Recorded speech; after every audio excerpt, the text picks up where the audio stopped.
You are looking at Julian's pronunciation guide, where we look at how to pronounce better some of the most mispronounced words in the world, like this other curious word. But how do you say what you're looking for today? We are looking at how to pronounce these phrases, as well as how to say more confusing vocabulary in English. Stay tuned to learn more.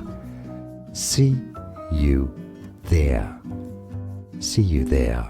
Now, in American English in particular, when people speak fast, they often say see ya there, see ya there, see ya there, or see you there. And now you know. More videos for you here to learn more. See you there. Thanks for watching. Here are more videos on how to pronounce more confusing words and names too many mispronounced. Like this video if you found it useful. I appreciate your support. I'll see you soon and thanks for watching.